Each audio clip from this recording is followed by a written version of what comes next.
Picture this. You're standing in the middle of your living room, surrounded by flat, packed boxes, an instruction manual that might as well be in hieroglyphics, and a sense of rising dread. The IKEA challenge. It's a scenario many of us are all too familiar with. The missing bolts, the inscrutable diagrams, the endless hours spent wrestling with an Allen wrench. It's enough to make you want to throw your hands up in the air and swear off Swedish design forever. But let's not be too hasty. After all, we've all had that moment of triumph, standing back to admire our newly assembled Billy bookcase or Malm bed frame. The satisfaction of overcoming the IKEA challenge is a feeling like no other. So the next time you find yourself knee-deep in wooden dowels and cursing the day you ever set foot in that maze-like store, take a deep breath and remember this.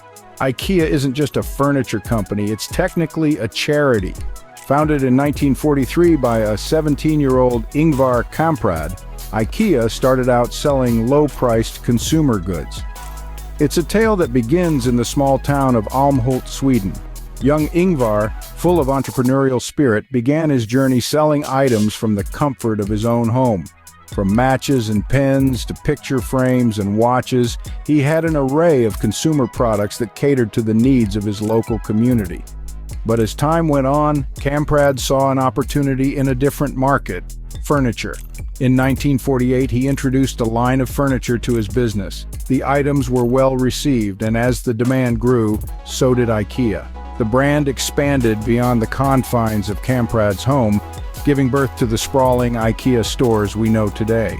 These stores were not just places to shop, but rather they became experiences, with showrooms and displays that allowed customers to envision IKEA products in their own homes. Despite the blossoming success of his business, Kamprad remained frugal. He was known for driving an aging Volvo and opting for economy class during flights. His modest lifestyle was a stark contrast to his financial success. Some even speculated that he was the world's richest man. Yet the estimates of his net worth varied greatly. While some reports suggested a figure in the neighborhood of $31 billion, others were more conservative. Regardless of the debates about his wealth, one thing was clear. Ingvar Kamprad had built an empire. But here's the twist. Kamprad doesn't technically own IKEA anymore. In 1982, he transferred his ownership stake to a newly formed entity, the Stichting Inca Foundation, a Dutch charity. This move marked a new chapter in the IKEA story, one that intertwines business with philanthropy in a unique way.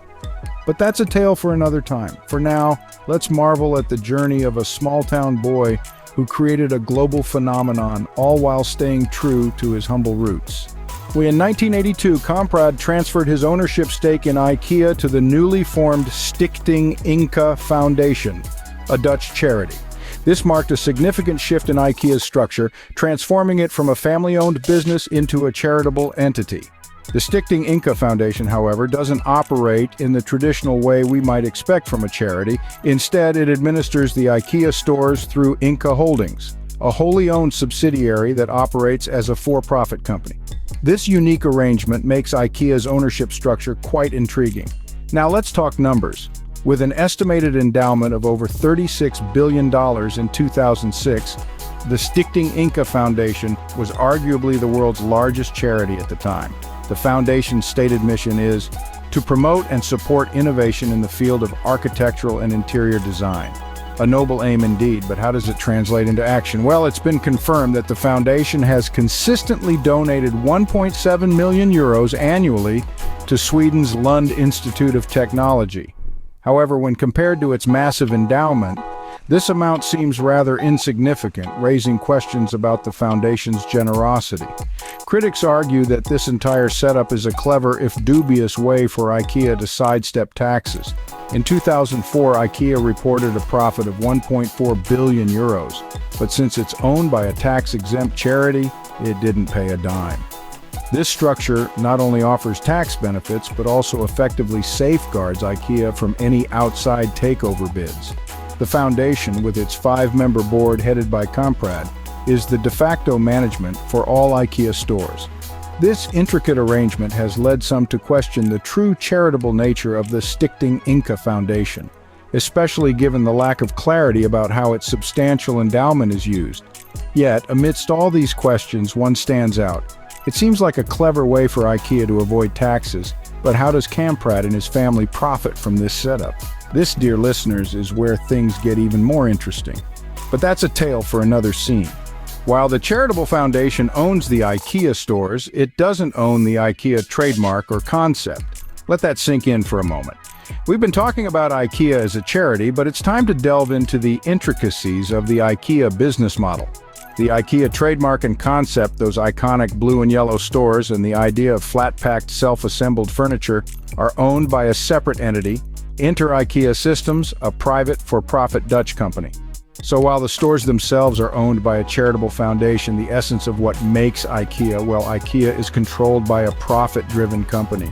But you may ask, how does this structure enable Ingvar Kamprad and his family to benefit financially?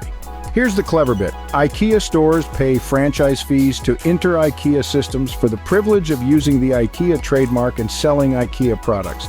This means that a portion of every flat-pack nightstand, Billy bookcase, or iconic Poang chair you purchase ends up in the pockets of Kamprad and his family. This unique business model has its critics and its champions. Detractors argue that it's a cunning way to avoid taxes and maintain control, while proponents laud it as an innovative approach to business, blending profit-making with philanthropy. It's also important to note that this structure has helped shield the IKEA brand from potential takeover bids. The 5-member board of the foundation, headed by Kamprad himself, is the de facto management for all of the IKEA stores, ensuring that control remains in the hands of those who truly understand the ethos of the company. So, is this a case of a billionaire finding a clever way to keep his wealth while avoiding taxes? Or is it an ingenious business model that allows for a successful blending of profit and philanthropy? That's a matter of perspective. So the next time you're wrestling with an IKEA flat pack, remember there's more to this company than meets the eye.